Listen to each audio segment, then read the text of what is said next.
Olá, eu sou a professora Érica, trabalho na área de Ciências da Natureza, do setor de Educação de Adultos da Fundação Bradesco.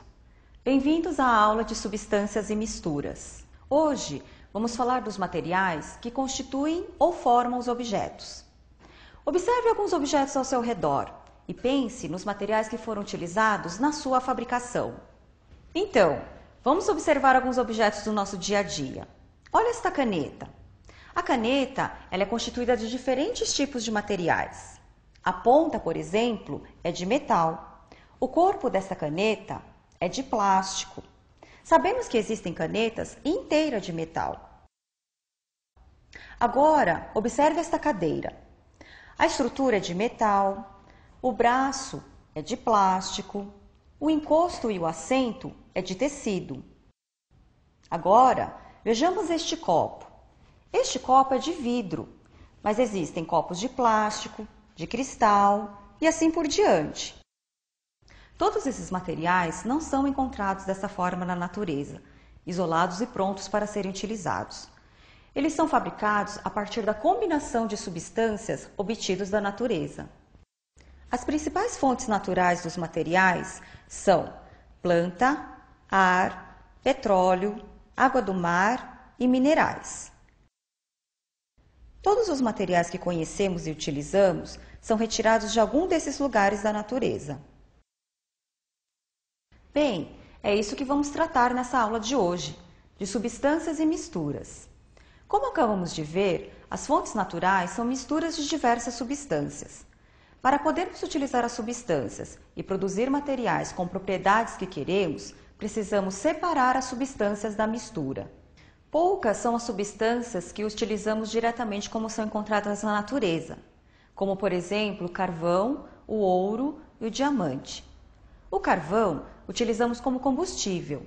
O ouro é utilizado nos circuitos eletrônicos e também na fabricação de joias. O diamante é também usado nas joias e, como ele é um material duro, pode ser utilizado para cortar outros materiais.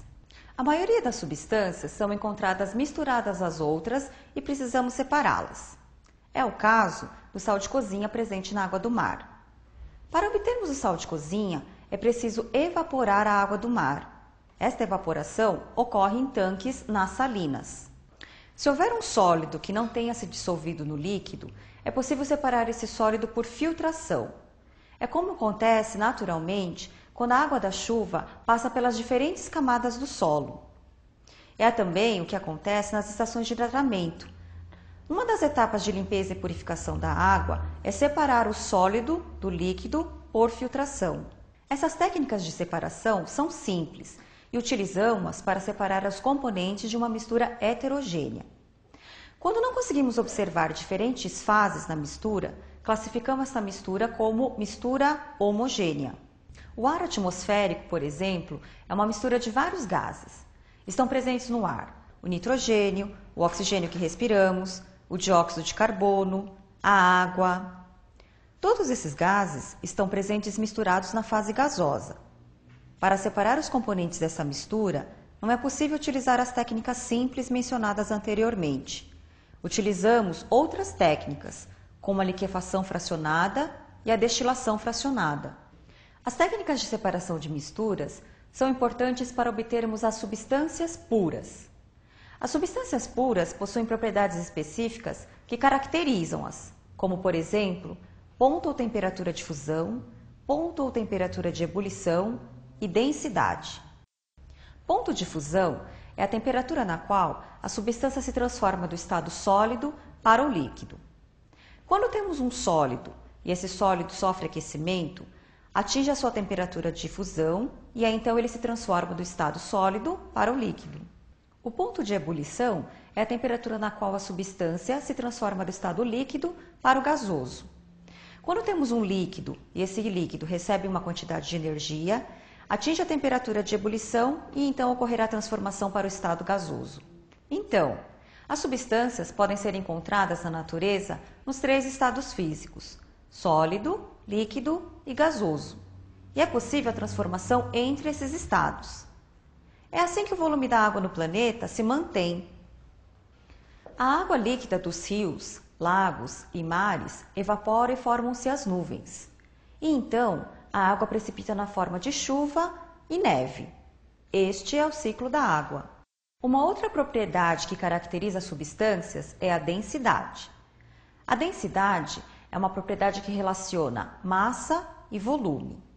No caso da água, a densidade é 1 grama por centímetro cúbico. Isso significa que, se pegarmos o volume de 1 centímetro cúbico de água, este volume terá massa igual a 1 grama. Purificamos as substâncias, mas elas puras não têm muita utilidade. E então, misturamos e reagimos com outras para obtermos novas substâncias. Assim, os materiais e objetos que utilizamos no nosso dia a dia são fabricados a partir de substâncias que são retiradas da natureza, e essas então são transformadas e combinadas com outras a partir de um processo químico. Um exemplo de uma substância que sofre uma transformação química até chegarmos no material que desejamos é o PET. O PET é um tipo de plástico, é o politereftalato de etileno. O PET é produzido a partir de substâncias retiradas do petróleo. Assim, a primeira etapa de produção do PET é o tratamento do petróleo. É preciso que seja feita a destilação e o refino do petróleo. Refinar o petróleo é separar as frações desejadas para que possam ser utilizadas.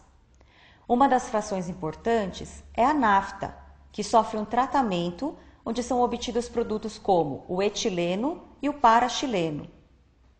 Essas substâncias sofrem outras transformações e, por meio de reações de polimerização, o PET é produzido.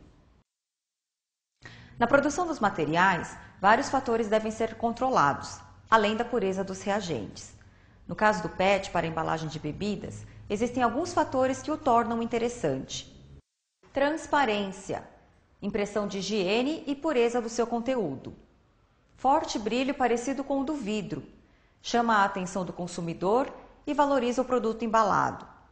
Pode receber pigmentos de diferentes cores. Isso favorece variadas opções de identidade de embalagem.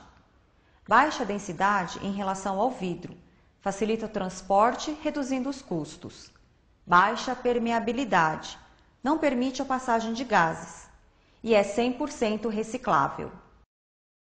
Bem, e assim terminamos a nossa aula de substâncias e misturas. Vamos fazer uma revisão? Toda matéria é constituída de substâncias, que são extraídas da natureza. Observe a matéria. É uniforme? Se não é, é uma mistura heterogênea. E para separar os componentes desta mistura, há técnicas específicas. Se a matéria tiver um aspecto uniforme, é porque é homogênea. E aí, essa matéria tem composição variável? Se não, esta é uma substância pura. E se tiver composição variável, é uma mistura homogênea. E então, outras técnicas são utilizadas para separar os componentes desta mistura. E é assim que obtemos as substâncias da natureza. Pegamos essas substâncias e transformamos em materiais interessantes para o nosso uso. Até a próxima aula!